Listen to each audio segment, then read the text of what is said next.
Yo, what's up, my peeps? Today, we're going to take a deep dive into the history of racism in the good old US of. Now, I know this topic can be a bit heavy, but it's important that we have a clear understanding of how we got to where we are today. So let's start at the beginning. When the first European settlers arrived in North America, they brought with them a belief in the superiority of the white race. This belief was rooted in the idea that white people were more advanced, more intelligent, and more civilized than people of other races. This belief led to the enslavement of millions of Africans who were brought to America to work on plantations.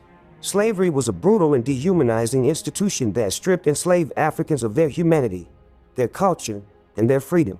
And even after slavery was abolished, racism persisted in the form of segregation, discrimination, and violence. During the Civil Rights era, brave men and women like Martin Luther King Jr. and Rosa Parks fought for equality and justice for all Americans. Their efforts led to the passage of laws that outlawed discrimination based on race, color, religion, sex, or national origin. But even with these laws in place, racism still persists in many forms today. From police brutality to housing discrimination, racism is still a major problem in the United States. And while progress has been made, there is still a long way to go. One of the most insidious forms of racism is what's known as systemic racism. This is a form of racism that is built into the very fabric of our society. It's the kind of racism that can be hard to see, but is always present. For example, when a black person applies for a job and is turned down because of the color of their skin, that's a form of systemic racism. Or when a person of color is stopped and frisked by the police for no reason, that's a form of systemic racism.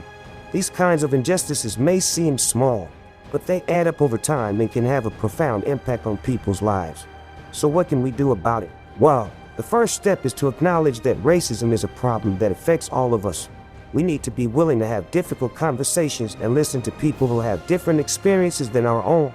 We need to educate ourselves on the history of racism and the ways it continues to manifest in our society. We also need to speak out when we see racism happening. Whether it's calling out a friend for using a racist slur or speaking up when we see someone being treated unfairly, we all have a role to play in creating a more just and equitable society. So there you have it, folks. A brief history of racism in the United States. It's a difficult topic, but it's one that we need to confront head-on if we want to create a better future for ourselves and for generations to come. Thanks for tuning in, and until next time, peace out.